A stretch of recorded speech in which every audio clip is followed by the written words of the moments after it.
Last night on MasterChef Australia. I think you're going to see some spectacular failures today. An epic pressure test proved too much for Tom. Tom, it's time to leave the MasterChef kitchen. Tonight, it's amateur versus professional. You ready for it? Ready to go. Good. As Lucas goes head-to-head with Surfing the Menu's Ben O'Donoghue. Hopefully I don't get beaten, but you never can tell. Will Lucas seize the chance to fast-track through to the final week of the competition? It's pretty simple, really. Do I think Lucas can win this? Gut says no, heart says yes.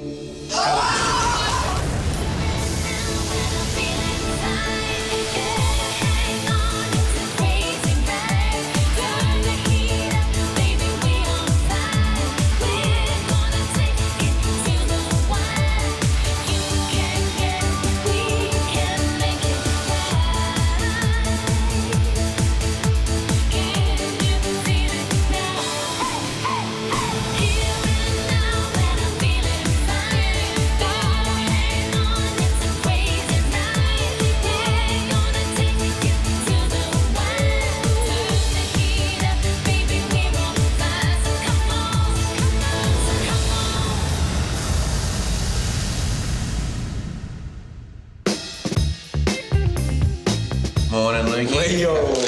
How are you, mate? Yeah, good. Wake up this morning, it's a special feeling.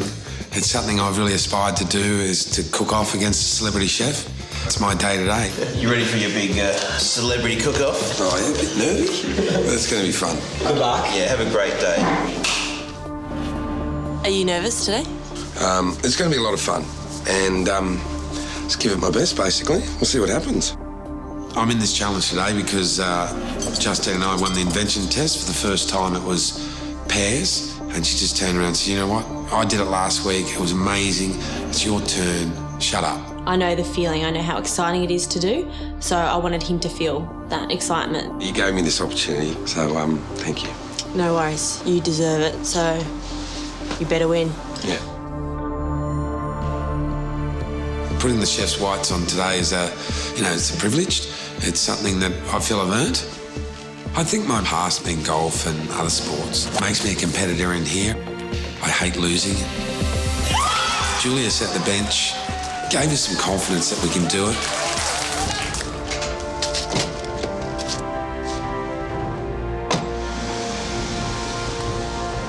I'm feeling quietly confident. I know, though, when I open those doors to MasterChef Kitchen, it's going to be full on.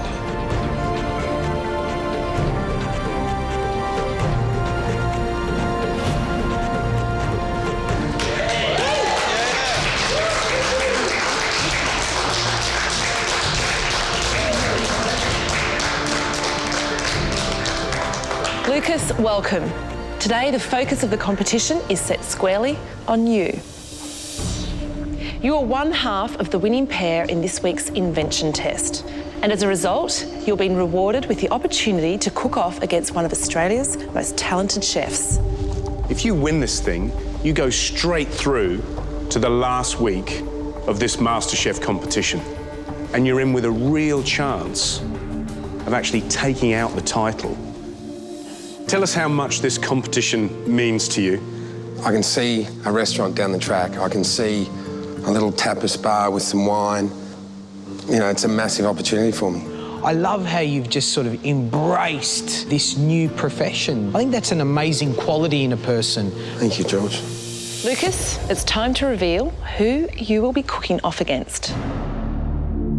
This chef is 38 years of age. He was the head chef at the famous Monty's Club and the Atlantic Bar and Grill in London. His other great passion, apart from cooking, is surfing.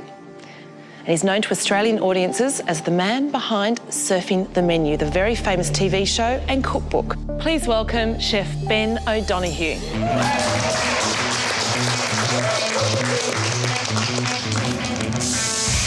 I'm Ben O'Donoghue. I've been a chef for 20 years. Cooking takes passion, commitment, and just physical endurance.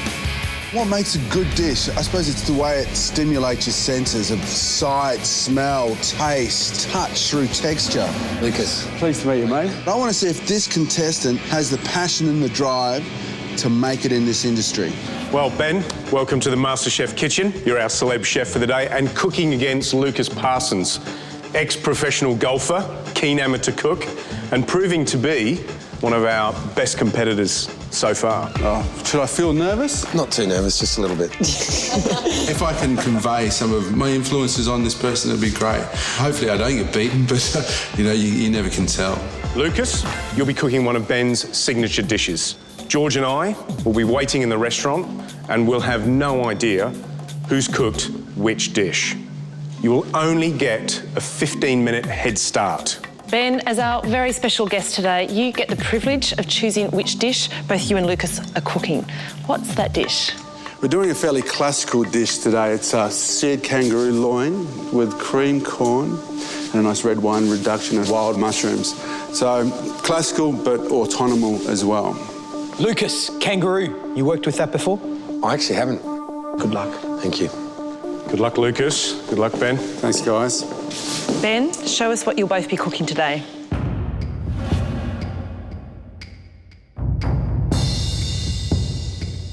Beautiful. Try and get a component of everything at once to see how everything works together. First of all, the texture of the meat's amazing. It's so soft. Kangaroo I've had in the past is like chewy, and the balance of that sweet red wine reduction just complements the whole thing. Yeah. So, very impressive, actually. So you think you could reproduce that? I'll give it a crack. The way you've cooked the kangaroo today is pretty special as well, isn't it? We're using a technique that is very much in trend at the moment, sous vide, which is basically cooking meat at lower temperatures in a vacuum pack. And you can infuse flavours into those vacuum packs as well. And the crucial thing is not to overcook. Always you can under, but never go over. Okay. Good luck. Your time starts now. The dish is a seared kangaroo loin with corn puree and a red wine jus and mushrooms. To me, Lucas's struggle isn't necessarily with the food, it's with his organisation. There are three things that can go wrong cooking this dish. You get the kangaroo wrong, it's like chewing on leather. Get the puree wrong, and it just tastes like mushy baby food. Thirdly, a red wine reduction. It's so easy to stuff up. You've got a clear vision in your head? I have. I've got a plan on certain processes. First thing I do is I've got to get the kangaroo on. Basically, I've got to put it into the sous vide, which is a vacuum-packed bag with certain herbs. A couple of stalks in there, you were saying? No, you got the time in there, mate. What you want to get in there now is a splash of port. Yep. A couple of knobs of butters. Yep. Then a little drizzle of truffle oil. The kangaroo's cooked in a sous vide, and Lucas has never done that before. I've never done that before. And so all of a sudden there's a technique there that has never been tried. Pop it in, push. Yeah, pop it in. Engage that. Lucas, you've just had a 15-minute head start. Ben, it's now time to start cooking. You've both now got 40 minutes to complete your dishes. So I thought you'd never say that. Good on you, Lucas. Let's go, mate. Good luck. Ben has to go and start his dish. He's only got 40 minutes to produce it. And Lucas seems really behind the 8 ball already. You got all that kangaroo done yet, Lucas? It's coming. Let's go, let's go, let's go. Ben just got in there and before we knew it, he was actually equal head-and-head with Lucas. Ben's like some kind of cooking machine. He just got started and wham, wham, wham. He had half his processes done. So he's panicking so much, he's preoccupied with being tidy. I want to tell him to hurry up, but it'll freak him out.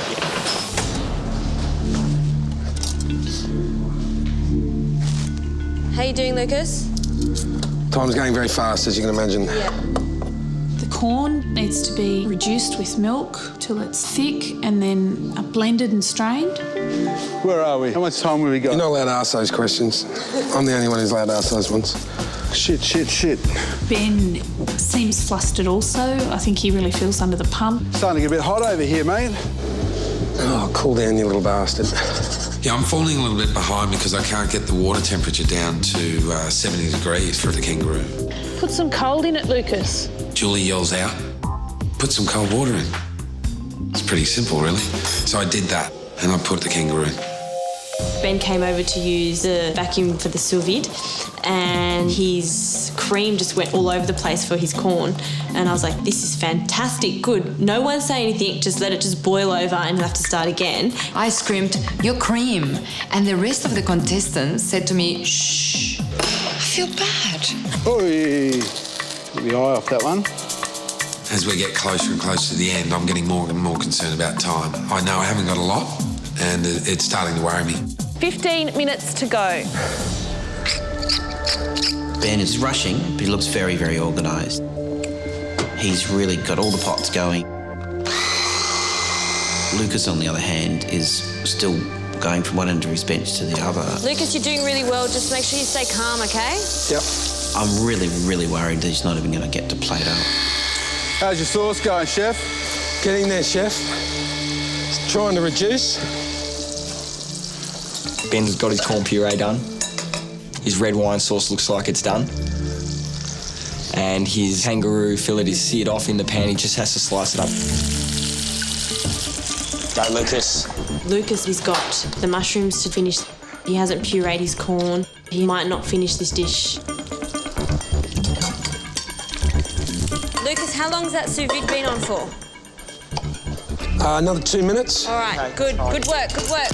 Kangaroo, if it's undercooked, it's raw and horrible. If it's overcooked, it can be a very, very tough meat and very unpleasant. How you doing there, Lucas? You all right? Yeah, getting there.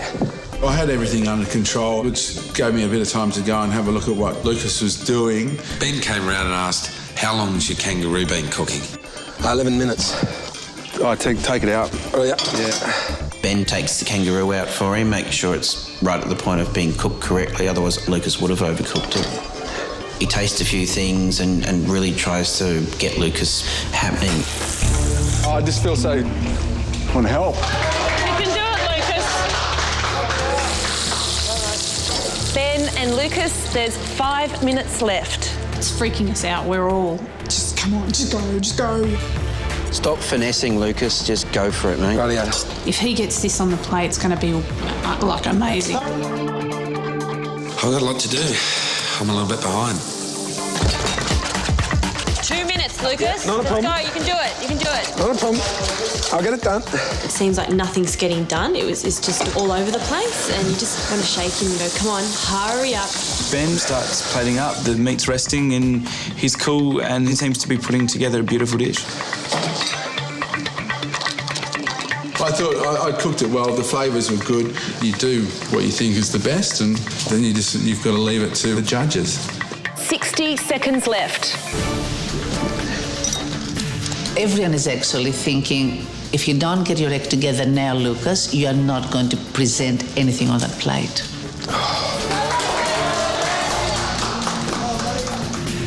Just get it on the plate, mate. Just get it on the plate. 5, 4, 3, 2, 1.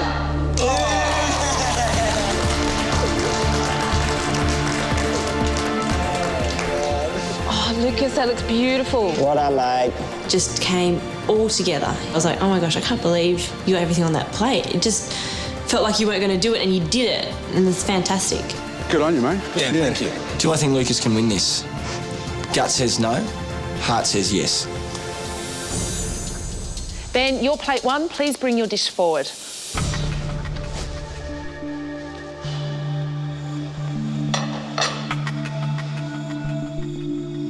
Lucas, that makes you plate 2. Please bring your dish forward. The dishes look very similar. My kangaroo's a lot bigger. I might have a chance. You never know. Lucas and Ben, you've finished cooking your kangaroo, so George and Gary will now taste your dishes and each give them a score out of 10.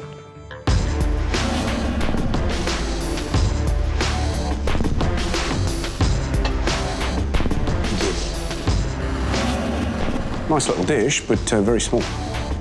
Seems a bit stingy. Shall we taste it? Yep.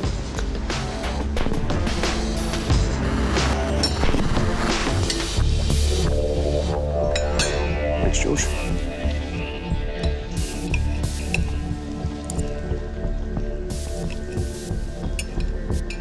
The kangaroo's got this sort of really red, sort of bloodied meat, you know, quite irony.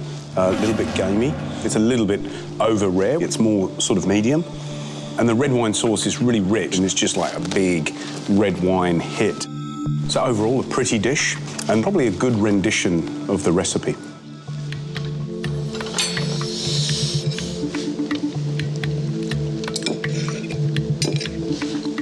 Looks like a restaurant dish. It looks like a chef's been plating that up in a restaurant. It's refined, it's clean, it's neat. The sauce is meticulous around the outside. The sweet corn puree is really sweet, you know? So it does what it's supposed to do. My only criticism is the kangaroo's just not hitting the money. It seems rare, but it's not rare. It's not right.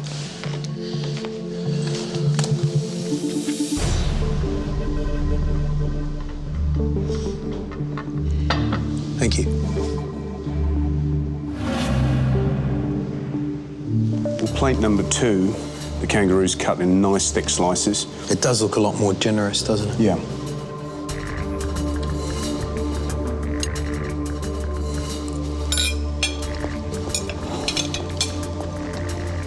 The meat's cooked absolutely perfectly.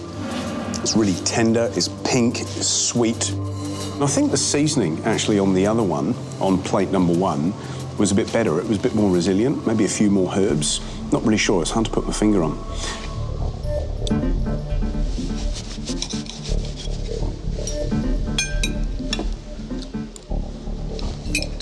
The kangaroo's cooked beautifully. It's juicy, it's tender, it's gamey, it's what it should be. The mushrooms are really seasoned to a point where I think they're over-seasoned, a bit too much, a bit heavy-handed on the salt. Presentation, a little bit clumsy, a little bit heavy-handed. We've tasted and scored both dishes, so let's go and reveal our verdicts. Yep.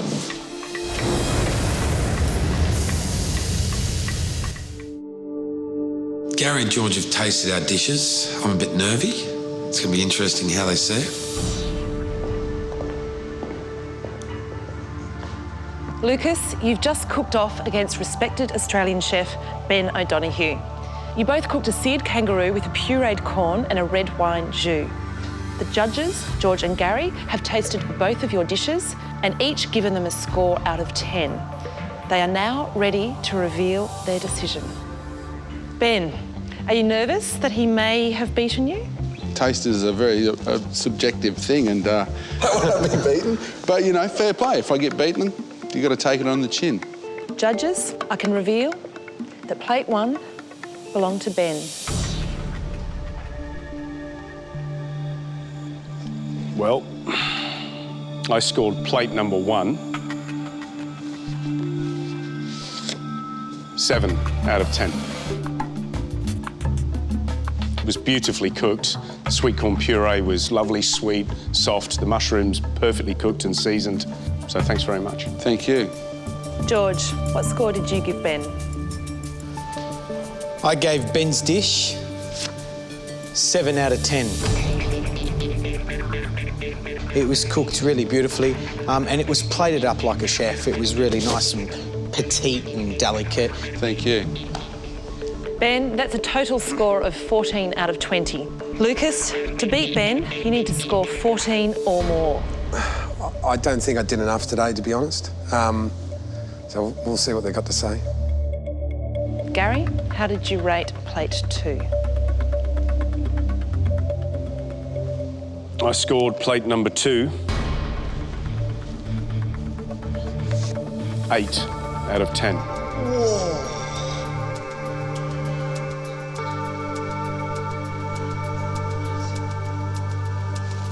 It's a big one.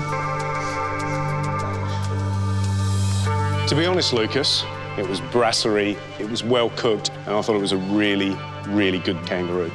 It's a good thing I dragged it out at the time I did, hey? It is. Well, you'd be kicking yourself now. Yeah, I then, am. won't you? You did a really, really good job, Lucas, and you should be very proud of yourself. I am, thank you, Gary. I think he seems a little bit shocked because I don't think he was expecting it either.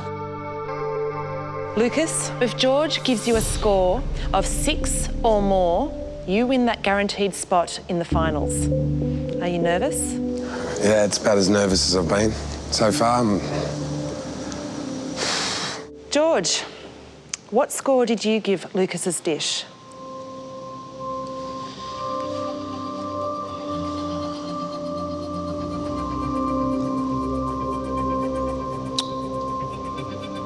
I gave Lucas's dish an 8.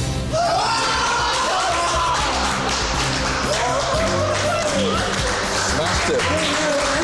Congratulations, mate. Yeah, you did well. Congratulations, mate.